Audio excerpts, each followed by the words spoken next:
मेराज नबी सल्लल्लाहु अलैहि वसल्लम, इस पे हम प्रोग्राम भी कर रहे हैं और बरसों से इस पे प्रोग्राम होते आ रहे हैं। तो ये फरमाइए कि मेराज में किन अमूर पर बातें की गई और जो महबूब और मुहिब के दरमियान जो बातें हुई, जो तज़किरा हुआ, जो गुफ्तगू हुई, वो किन अमूर पे मुश्तमिल थी? ये जरा वज़ाहत। जी माशाल्लाह, बहुत मोहब्बत भरा सवाल है, बहुत अहम सवाल।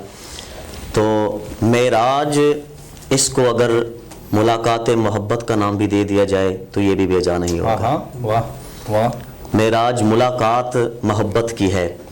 तो फ़अौहा इला अब्दिही मा औहा, जो महबूब मुहिब के दरमियान बातें हुई ये रब ने नहीं बताई।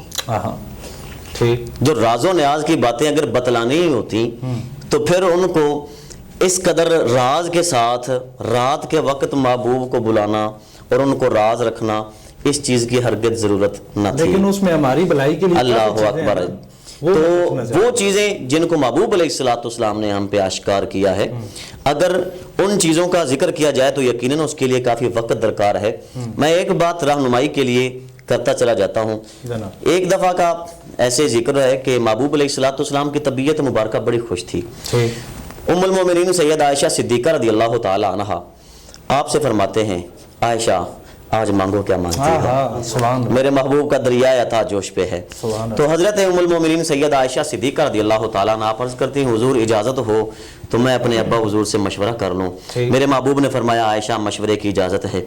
हजरत उम्मुल मोमिनीन सिद्दीक़ा कायनात महबूब अलैहिस्सलाम से इजाज़त तलब करके हज़रत सिद्दीक़ अकबर सरकार रज़ियल्लाहु ताला अन्हो की बारगाह में हाजिर होती हैं।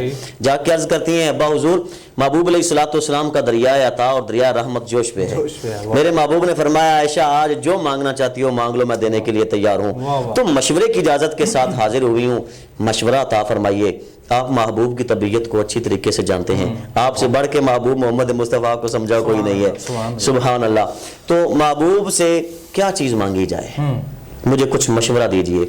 हज़रत सिद्दीक़ अकबर सरकार रज़ियल्लाहु ताला अन्हु आप फरमाते हैं, आयशा मेरे महबूब से पूछो मेराज की शब की वो राज की बातें जो महबूब मुहिब के दरमियान हुई। चूंकि महबूब ने वादा फरमा लिया है, बताएंगे तो सही, वादा तो पूरा फरमाएंगे। अच्छा, यहाँ एक बात जी जी, महबूब अपने मुहिब की तरफ जब पूछने के लिए जा रहा है कि जाओ उनसे पूछ के आओ। अल्लाह, कितनी खूबसूरत बात है। सुभान अल्लाह। तो एक बात पूछ के आइए कि राजों में से एक राज क्या है। हजरत सिद्दीक़ा कायनात ने जब ये बात सुनी तो फिर सिद्दीक फरमाते हैं, आयशा याद रखना, वापस आके मुझे भी बताना है, वापस आके मुझे भी बताना है कि वो कौन सा राज है। तो हजरत सिद्दीक़ा कायनात उम्मुल मोमिनीन महबूब की बारगाह में हाजिर होती हैं, अर्ज करती हैं, मेरे हुजूर मशवरा करके आ गई हूँ। मेरे महबूब फरमाते हैं, क्या कहा मेरे सिद्दीक ने, क्या मशवरा दिया मेरे यारेगार ने।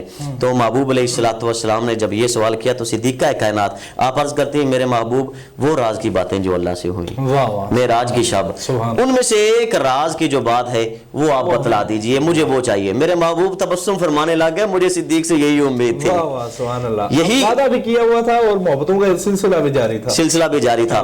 तो मेरे महबूब अलैहिस्सलाम ने फरमाया, आयशा उन राजों में से एक राज ये है कि अल्लाह वादा शरीक ने फरमाया, प्यारे महबूब आपके उम्मत में से कोई शख्स अगर किसी शकिस्ता दिल इंसान की दिलजोई करेगा, मैं रब बगैर हिसाब के जन्नत अता फरमा दूंगा। सुभान अल्लाह, क्या बगैर हिसाब के जन्नत अता फरमा दूंगा।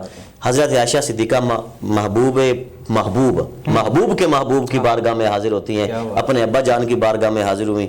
अर्ज की, हुजूर मेरे महबूब ने फरमाया है कि शकिस्ता दिल इंसान की दिलजोई करना, रब उसको बगैर हिसाब के जन्नत अता फरमाएगा। किस कदर हसीन बात है, हर शख्स को मौका मिलेगा किसी की दिलजोई करने का। सिद्दीक़ अकबर की आंखों में आंसू आ गए। आयशा पाक कहती हैं, अब्बा जी ये तो खुश होने वाली बात है, इसका एक दूसरा पहलू भी है ना, खुश होने की बात है, हर शख्स को मौका मिलेगा। सिद्दीक फरमाते हैं, आयशा एक रुख का, इस बात का एक पहलू आपको नजर आ गया है, लेकिन दूसरा पहलू ये है, अगर किसी इंसान का कोई दिल तोड़ता है तो फिर उसको क्या मिलेगा। दिल जोड़ने वाले को बगैर हिसाब के जन्नत मिलेगी, तो दिल तोड़ने वाले को क्या मिलेगा। तो ये हमारे लिए इसमें एक बहुत बड़ा सबक है कि जगह जगह पे हम लोग شکستہ دلی کا سبب بن رہے ہیں. بالکل ایسے ہی یہ ہمارے معاشرے کا المیہ ہے، معاشرے کا المیہ بن چکا ہے.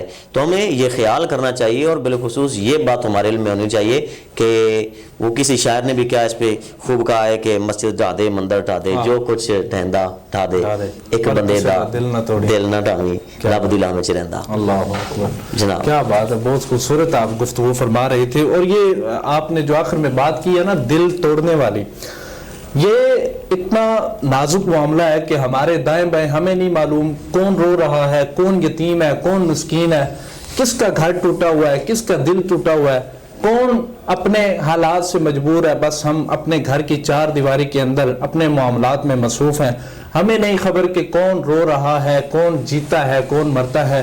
ناظرین کرام، یہ بہت بڑا معاملہ ہے، اس پہ ہمیں توجہ دینی چاہیے، کیونکہ اللہ کے پیارے محبوب صلی اللہ علیہ وسلم نے وہ جو راز کی ایک بات علامہ صاحب بیان فرما رہے تھے، اس میں ہمیں بہت بڑا سبق ملتا ہے کہ اس کا ایک پہلو تو یہ ہے کہ اگر ہم کسی شکستہ دل کی دل جوئی کریں گے، اس کے سر پہ دست شفقت رکھیں گے، تو اللہ رب العزت ہمیں بغیر حساب کے جنت تو عطا فرمائے گا. لیکن اس کا جو دوسرا پہلو ہے کہ اگر ہم کسی کا دل توڑیں گے تو ہمارے ساتھ کیا معاملہ ہوگا، ذرا یہ اپنے گریبان میں جھانکنے کی ضرورت ہے. اور ویسے بھی اللہ کے پیارے محبوب صلی اللہ علیہ وسلم نے بڑی خوبصورت ایک بشارت دی کہ جو بندہ کسی یتیم کے سر پہ دست شفقت رکھے گا، اللہ رب العزت کے پیارے محبوب صلی اللہ علیہ وسلم نے فرمایا وہ بندہ اور میں قیامت والے دن ان دو انگلیوں کی طرح اکٹھے ہوں گے. تو ناظرین اکرام، یہ بہت بڑا خوبصورت پہلو بھی ہے اور دوسری طرف ہمارے لیے ایک بڑا سبق بھی ہے. تو ہمیں چاہیے کہ ہم اپنے دائیں بائیں جو غریب اور نادار لوگ ہیں ان کے سر پہ دست شفقت رکھیں. اس کا صلہ بھی ہمیں اللہ رب العزت بڑا عطا فرمائے گا اور ہمیں بغیر حساب کے اللہ کریم جنت بھی عطا کرے گا.